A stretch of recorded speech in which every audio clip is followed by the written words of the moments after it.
What's good, y'all, and welcome to another vid. So today's topic is the WOR Championship, and if you as a player even need to care about it at all, because there is rewards for the player base and obviously not just for the participants. So today we'll be going over everything from rewards through rule set, game modes, hero bans, hero picks, and the like. And we obviously have to start with the teams. So on one hand, we have Destined and me, myself, and I in DTW, or spelled out Destined to Win. And our opponents are Corey, Watcher Rams, and Prospector. So Corey and Prospector, obviously both of them being WOR CCs, as the meta miners is the name they've picked for themselves. So what's in it for you? Very important, or not as important, but the reward. I tried to get the devs to make this reward higher. I tried to get in Twitch jobs. I tried to increase the gems to like 300, but apparently that had to be pre-approved and whatnot. So game plan with this whole championship thing is that it's a reoccurring event, and then hopefully every following championship the rewards just get bigger and bigger. Though for now the rewards are the following. The winning team can create a custom code that you can use in game to get yourself 100 gems, and the loser gets absolutely 0.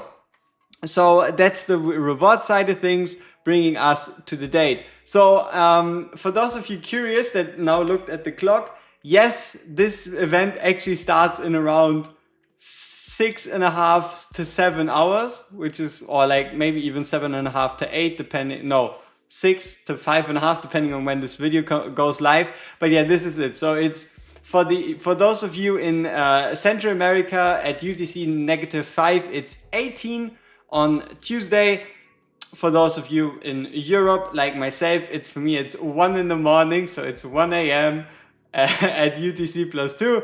And for those of you all the way out in Asia, it would be 7 CST at UTC +8. Next up, what's the game mode? How does this whole thing work? So it's a best of 3 elimination match, with the game modes being Gear Rate 1, 18 to 24, Gear Rate 2, 18 to 24. And then depending on if we tie on Gear Rate 1 and Gear Rate 2, we have Abyss 1 as the tiebreaker using the high score method. Very creative. Now this is going to be the way this whole thing works. So you have the game modes, and then we're going to start on Gear Rate 1, and then Gear Rate 2, then Gear Rate 3. We have 90 minutes to beat as many Gear Rate 1 stages as possible, with the #1 win condition being clear time. The team that combined, team member 1 and 2, clears stages 18 to 24 the fastest wins. If no team, neither team 1 or team 2 or DTW or meta miners, manage to beat this whole thing before the 90 minutes run out, which honestly I think is pretty likely, it's going to go into the total stages. So you're going to combine the stages cleared by team member 1 and team member 2 and see which team has the higher amount of stages cleared. If both teams tie on the amount of stages cleared, then it is decided by the team that used the least amount of legendaries to achieve their highest stage clear. So that's how Gear Rate 1 and Gear Rate 2 work, and then depending on if we tie, we have 30 minutes to build a Abyss 1 team to get us the highest score possible. Next up, we have bans. So here we have the hero bans, and that is, there's 2 types of bans. There's the community bans and there's the team bans. So the community bans have been announced yesterday. As in, we can never, no one of us can use a Torador, Brockie, Wukong, Valdron, Lady Alexandra, Silas, Ingrid, Praetus, Eloin, or Diao Chan in any of our teams. And on top of that, then there's also 8 more hero bans made by the teams. So it's going to be a randomized, either DTW or MetaMiner start their ban phase. So the first member of that team can ban 2 heroes. Then the first member of the other team bans 2 more. Then the second member of the first team bans 2 more. Followed then by the last member of team 2 banning 2 heroes. In total giving us a ban of already 18 heroes. Which isn't all, because outside of the bans, there is also the hero pick system.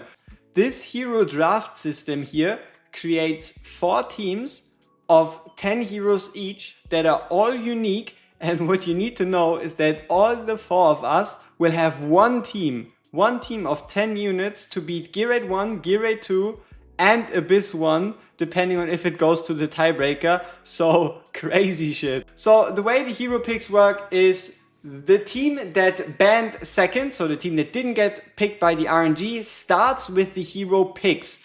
And now the way this works is very important. There is no duplicate heroes allowed, which means that, let's say for example MetaMiners did their bans first and me and Destin are starting. I pick a hero. Let's say I pick a Dolores, and then for example Corey picks, I don't know, picks Beelzebub. Now Dolores and Beelzebub can neither be used by either my team member Destin or by Corey's team member Prospector, leading then to Destin having to pick someone like, for example, Constance. And if Constance is picked, then Prospector can neither pick Dolores, Beelzebub or Constance, and so on and so forth.